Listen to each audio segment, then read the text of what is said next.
afternoon. My name is Rudy Mireles, and welcome to this Monday edition of Border Report Live, coming to you live from South Texas in the Rio Grande Valley. Again, my name is Rudy Mireles, and I'm your host for this edition. And joining me today is Brian Svensson. Hey, Brian, how you doing? I'm doing great, Rudy. How are you doing? Good, good. Now tell us, I'm sorry about that. Let me get the right one up there for you. Brian is a journalist down here in the Rio Grande Valley, and we're going to check in with you in just a little bit because you've been covering some of the ICE raids that have been happening at local businesses across the Rio Grande Valley. So we'll get back to you in a moment, and we're going to also speak with Julian Resendez, our El Paso correspondent, in a little bit on several different topics, including the reaction to the Ovidio Guzman guilty plea that happened in the last few days. But first, let's get to some local, or a headline that's happening here, rather in California. Late last week, a federal judge ordered the Trump administration to halt indiscriminate immigration stops and arrests in Southern California. And this is a look at video from some of that. Now, the order also bars the federal government from restricting attorney access at a Los Angeles immigration detention facility. Immigrant advocacy groups filed the lawsuit last week accusing President Donald Trump's administration of targeting brown-skinned people in Southern California during its ongoing immigration crackdown. 200 immigrants suspected of being in the country illegally were arrested on 2 California cannabis farms. One farm worker died when he fell off of a greenhouse roof during the chaotic raid where protesters engaged in a tense standoff with authorities. A White House spokesman said no federal judge has the authority to dictate immigration policy. That authority rests with Congress and the president. And Brian, I want to bring you in now because these ICE raids that we've been seeing, those are we've been seeing them a lot down here in the Rio Grande Valley, specifically, construction sites, restaurants, service industry type places. But we were kind of talking with Julian a little bit before the program, and he was telling us, that's not something they're seeing out in El Paso. We talked to Salvador Rivera, our San Diego correspondent, who says they're not really seeing that in California. They're seeing more of these farms being raided. But go ahead and tell us a little bit about what you've been seeing here in South Texas in the Rio Grande Valley. Well, first, I just want to kind of touch on that point, too, because I think it's very interesting. It's not like down here in South Texas that we aren't an agricultural area, that we don't have a lot of farm labor, that we don't have a lot of people that you might see the same sort of consistent kind of enforcement actions as they're seeing in other places. But you're right, down here in South Texas, there have been quite a few ICE raids at local restaurants. Restaurants, in fact, have been kind of hit very hard. And so, what one of the local economic development corporations has done in Harlingen, which is sort of the mid valley in the middle of the Rio Grande Valley down here. What they've done is they've partnered with a Workforce Cameron to try and help some of these businesses find some people who might be able to work there. And I think we've got a clip from Orlando Campos, who's the chief executive officer of the Harlingen Economic Development Corporation.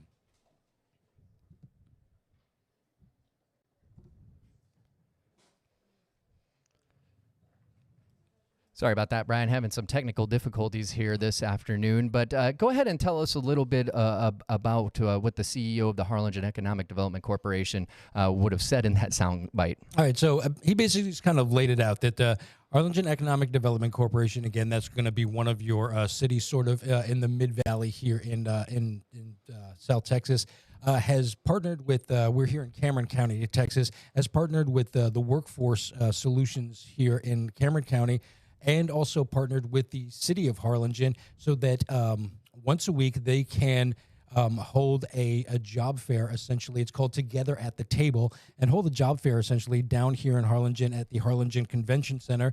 And they invite a lot of restaurants to come out who are looking for people who are trying to round out their workforce. And when I spoke with Mr. Campos, he characterized it as unanticipated turnover in that sector.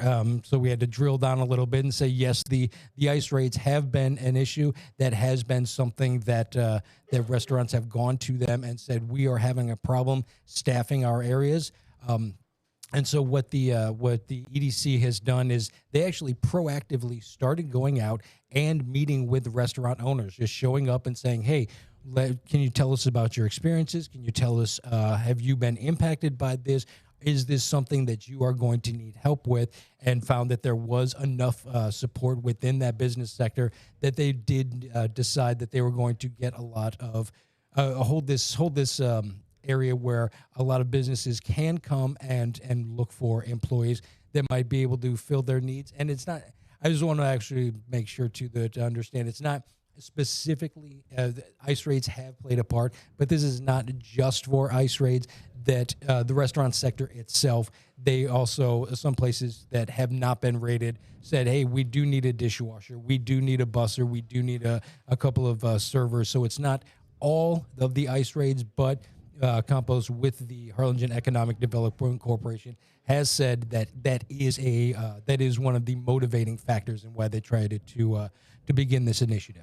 Now, you mentioned that the Cameron Workforce Solutions Group. Now, for those of you who may not know, Workforce Solutions is essentially a job center, a state-sponsored job center that they have several. Each county has, or most counties have their own Workforce Solutions organization here in the state of Texas. But it's just interesting that this is almost in a way, it's government-funded job fair in a way. Have we seen this at any other municipal level rather across the Rio Grande Valley, or is this kind of the first one you're seeing or hearing of? You're right, Rudy. This is a change now. We see there'll be Facebook pages, there'll be other sort of messages going out on social media, the community, particularly restaurants saying, we are having a hard time getting workers.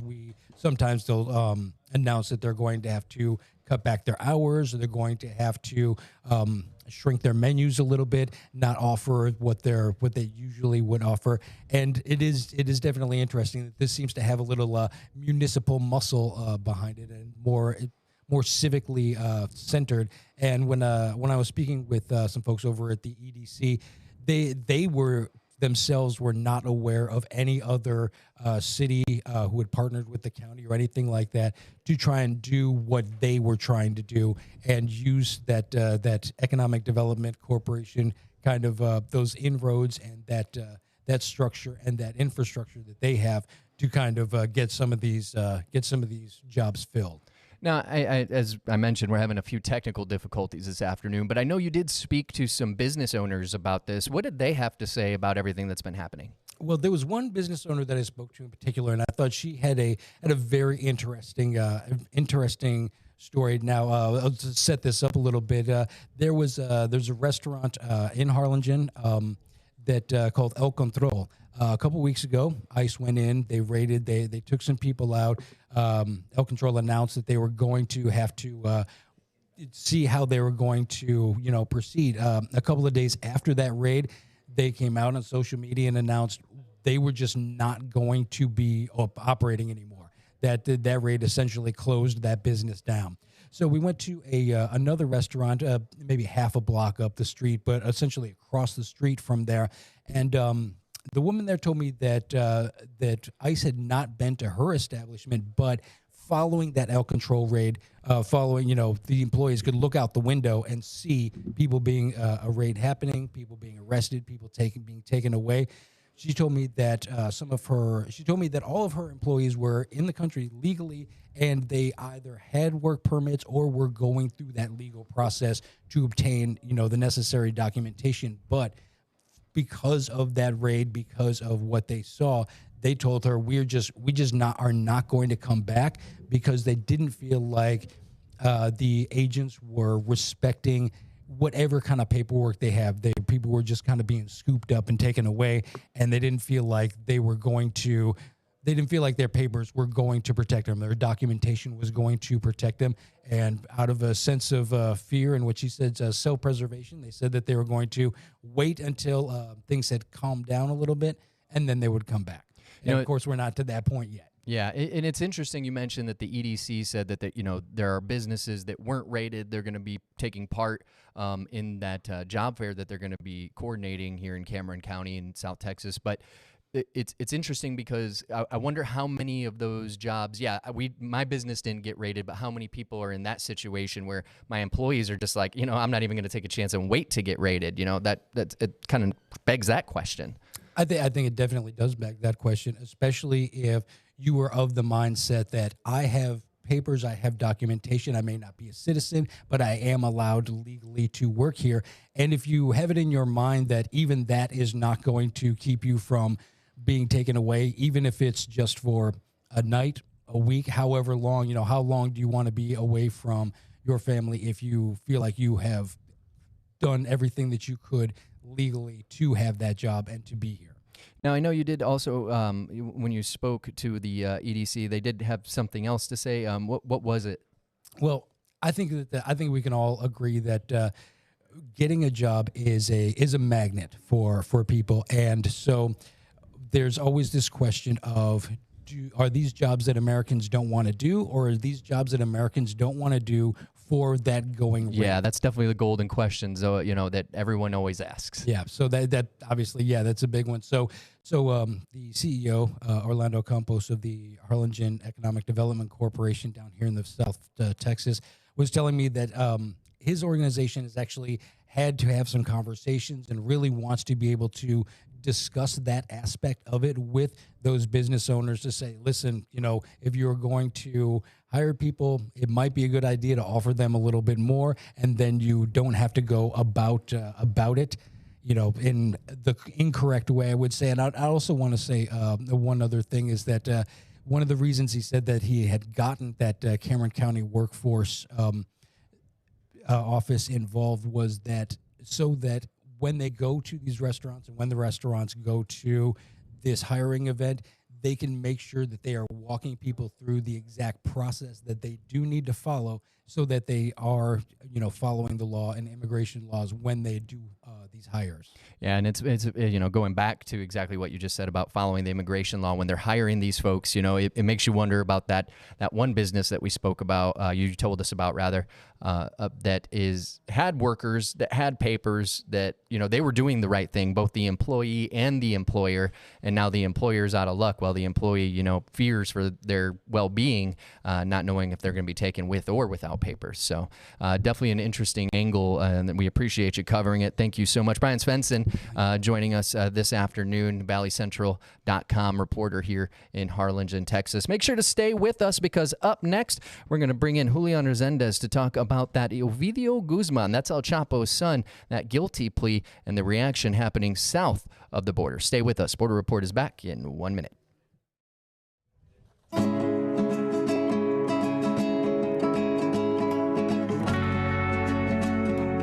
And welcome back to Border Report Live, the Monday edition. My name is Rudy Mireles, and I'm your host, and here in Harlingen, Texas, in the Rio Grande Valley. And joining me now is our El Paso correspondent, Julian Resendez. And Julian, one of the biggest things that happened over the last couple days was the Ovidio Guzman guilty plea. It's been a lot of news back and forth on both sides of the border.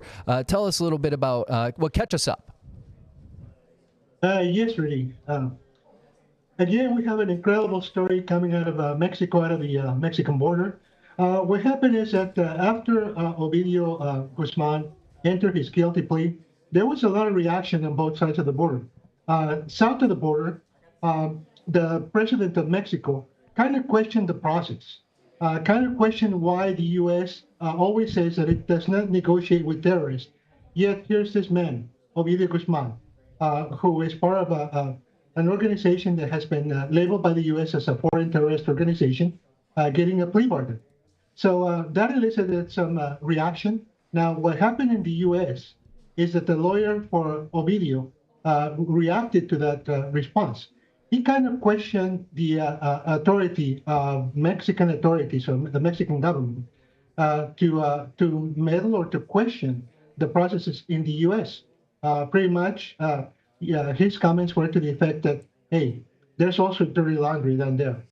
He mentioned the case of the Mexico's former defense minister, who, after he left office, he was indicted in the United States on drug charges, and how the Mexican government, Sheinbaum's, the current president's predecessor, Andrés Manuel López Obrador, kind of went and rescued him from the U.S., promised the U.S. he will get a fair trial in Mexico. And as soon as the general was back in Mexico, he ended up being free. So that in turn elicited even more of a reaction from Mexico. And it got to the point that this New York-based lawyer that's representing Ovidio right there on the screen, as well as his brother, kind of say, well, the president of Mexico is acting more like the public relations arm of the cartel than a lawful leader who wants to really get rid of a problem. As a result, I can report to you that today, at her daily news conference in Mexico City, which is broadcast on social media, Claudia Sheinbaum, the president of Mexico, said that the lawyer was going to be sued by her administration on slander, on grounds of slander. Now, in Mexico, the slander used to be a crime, like a criminal offense. So whenever somebody says, "I'm going to sue you for slander," people's reaction is like one of concern. However, the law has changed in recent years with the opposition party members being elected to office, and now it's just like in the United States, a civil matter.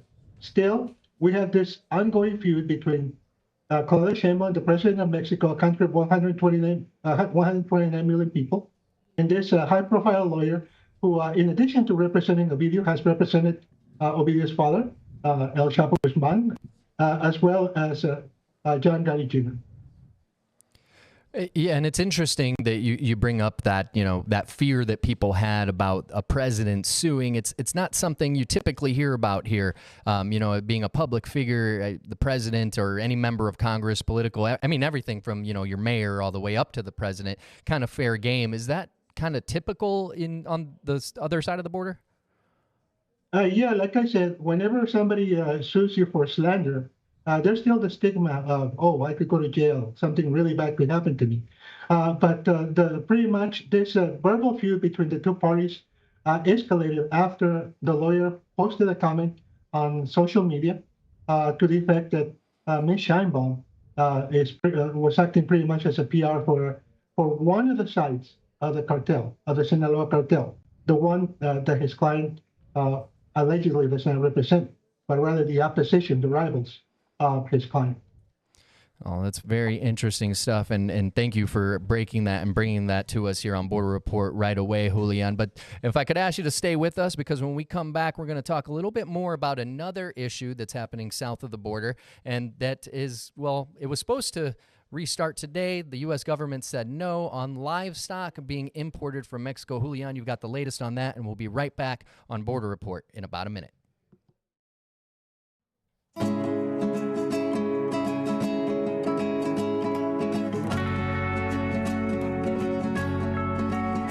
And welcome back to this Monday edition of Border Report Live. My name is Rudy Mireles, and I am your host from here in Harlingen, Texas, in the Rio Grande Valley. And joining me now is our El Paso correspondent, Julian Resendez. Now, just to catch people up, Julian, for those of folks who weren't watching last week, Sandra Sanchez was on here, and we were talking a little bit about the Mexican screwworm, which is essentially a parasite that infects livestock of all kinds.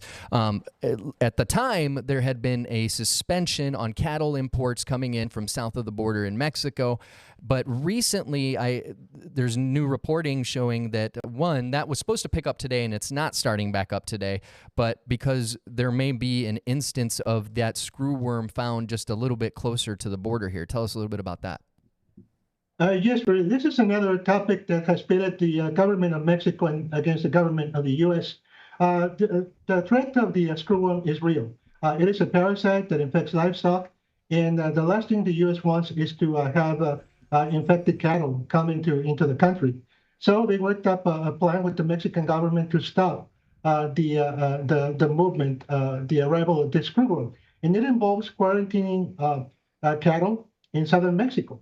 Now, last week, both governments agreed, okay, it's under control, and cattle imports may resume because the stoppage of cattle crossing the border represents millions and millions of dollars in losses primarily for Mexican growers, but also for the American companies that purchase the livestock.